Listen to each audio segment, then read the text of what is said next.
Broadcasting live from the Garden State, it's Real Sports Talk with Kenny Kluska on the Damage 365 Radio Network.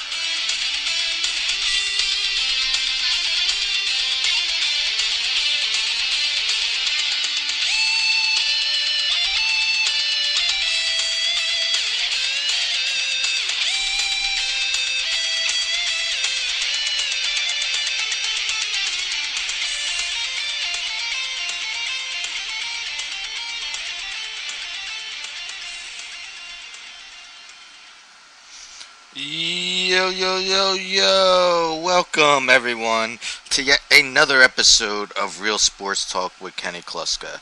Your 78th episode to be exact. Of course, I'm your host, Kenny Kluska, here to bring you another week full of sports, another top 10 lists. I'm sure, from my avid listeners, you've heard plenty of my top 10 lists. I got another one coming in the second half of the show. If you see the name of the show, you should be able to have somewhat of an idea what that top 10 list will be about, but we'll get into that shortly. Let's take a look at what's coming up. We are now just 5 days away from the opening ceremonies at Rio de Janeiro for the Summer Olympics. As I've mentioned last show, also 5 days away from my all-time favorite athlete's birthday, Patrick Ewing. So August 5th, special day in my heart. Also opening ceremonies for the Summer Olympics. 3 weeks from today is WWE's next pay-per-view. One of the big four, SummerSlam. Brock Lesnar making his return in a WWE ring. He will not be punished for his supposed 2 positive tests from UFC. Still will probably main event against Randy Orton, the Viper, returning, after a long break. He looks like he's back in a face role. To me, he's a very boring face, but, we'll see what they do with that. Of course, the 2 title matches are in place. The first ever Universal Champion will be crowned at SummerSlam when Seth Rollins goes one-on-one with new call-up from NXT, Finn Balor. Should be an outstanding match. And on SmackDown, we have the World Heavyweight Champion, Dean Ambrose, going one-on-one with the show-off, Dolph Ziggler. 2 faces should be interesting. I see a potential heel turn. Most likely, Dolph Ziggler's the more likely of the 2 to do that. I really enjoyed him as a heel. What was it, about 2 years ago when he was with Big E and AJ Lee, had his feud with John Cena. It was very entertaining then. It's just a little surprising that he's now the number 1 contender. They made him kind of a loser for the past, year. He's lost way more matches than he's won. The next few weeks they're going to have to, definitely build him up into a strong contender, so the fans actually believe that there's a chance he could defeat Ambrose for that World Heavyweight Championship. Then we have a rematch for the Women's Championship. If you missed Monday Night Raw, you missed Sasha Banks win her first women's title by defeating Charlotte, who had pretty close to a year-long reign as the champion. I believe she won it at Night of Champions last year, which was in September, against Nikki Bella. She's been the champ since, but no longer. It is now the era of the boss, Sasha Banks. And for you football fans, just pining, fiending for football action. Well, you got preseason coming soon. I've mentioned before, I'm not a huge fan of preseason football, unless, there's a position battle that's really intriguing. Just doesn't seem to be many of that this year. But the regular season, on the other hand, now that's the exciting time. And the NFL season opener is just 39 days away. September 8th That is a Thursday night between the two defending conference champions and the Super Bowl champion Denver Broncos hosting the Carolina Panthers and the reigning MVP Cam Newton. Should be an entertaining game. Of course, no more Peyton Mannings. More on Peyton Manning later on the show. So Mark Sanchez will likely get the start. And lastly, the MLB trade deadline, the non-waiver trade deadline is tomorrow, only a day away, and we've seen quite a bit of action in the trade market. Let's just go over a few of the trades. We got Andrew Miller going to the Indians, Tyler Clippard then going to the Yankees after they traded Andrew Miller. Kind of an interesting move.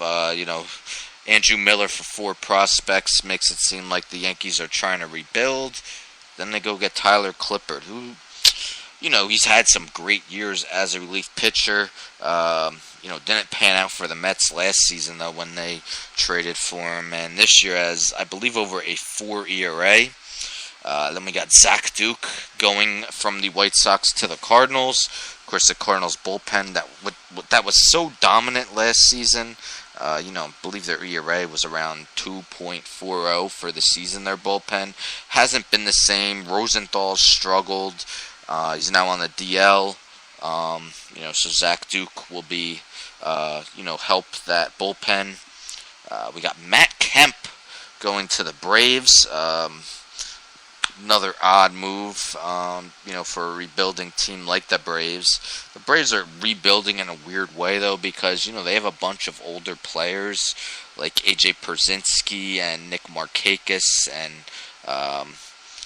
it's just kind of weird the way they're going about it. And, to get Matt Kemp, I know they're opening their new stadium next season. Probably want some star power. Matt Kemp really hasn't been that guy since being runner-up, 2011 or 2012 for the NL MVP to Ryan Braun. He still puts up power numbers, but this season he only has a .2 WAR. And that's because he never walks, first off. His on-base percentage is like .280, and, he just struggles mightily in the field. His defensive run saves have been well in the negatives over the past 4 years. Probably at this point is best suited in the American League as a designated hitter. But, the Braves traded for him. And, he will, now be on the Braves and, help them open their new stadium next season. Billy Burns traded to the Royals. Kind of a minor move. A guy that has speed. Just don't think he's quite enough to push the Royals over the hump and back into the playoffs. Of course, last two American League won the last 2 ALCSs and won last year's World Series. Looking kind of unlikely that they will reach the postseason this year. Big trade by the Nationals, with closer Jonathan Papelbon, not quite pitching that well. He's getting up there in age, been a closer for quite some time. Has struggled, especially as of late. They acquired Mark Melancon from the Pirates. He will become their new closer. Of course, we know Papelbon can be a tad bit of a hothead at times. Wonder how well he is taking the news that he will be losing his closer job.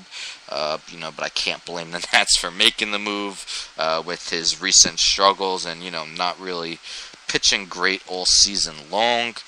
Miami Marlins acquired 2 starters from the Padres, Andrew Cashner and Colin Rea.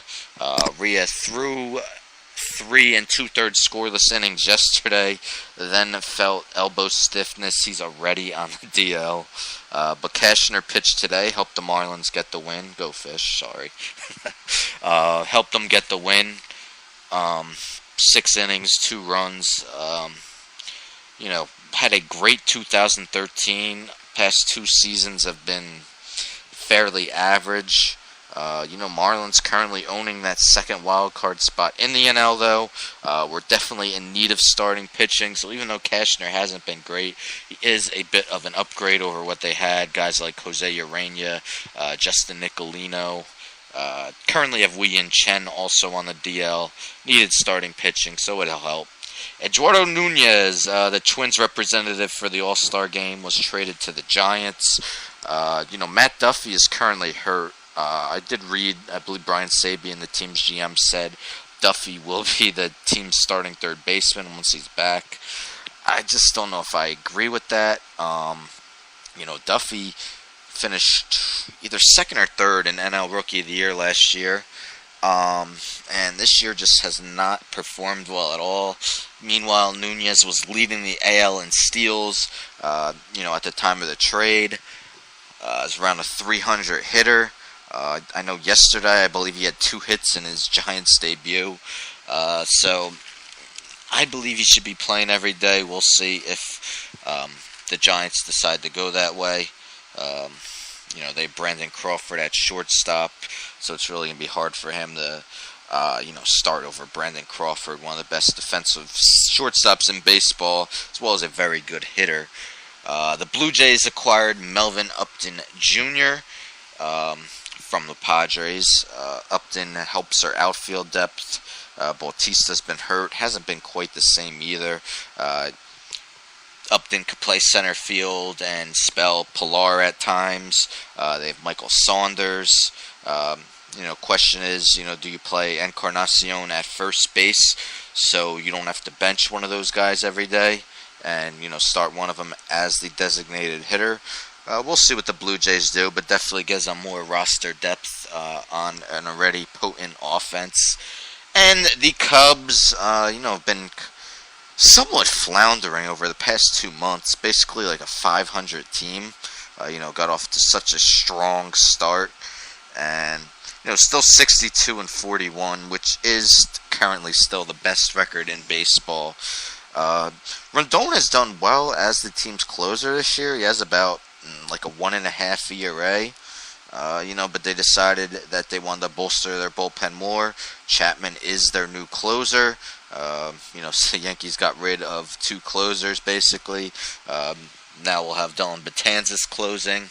One of the biggest trades is a trade that was supposed to happen and actually didn't. It was announced yesterday that Jonathan Lucroy was going to be traded from the Brewers to the Indians. Now, the Indians are in dire need of a catcher.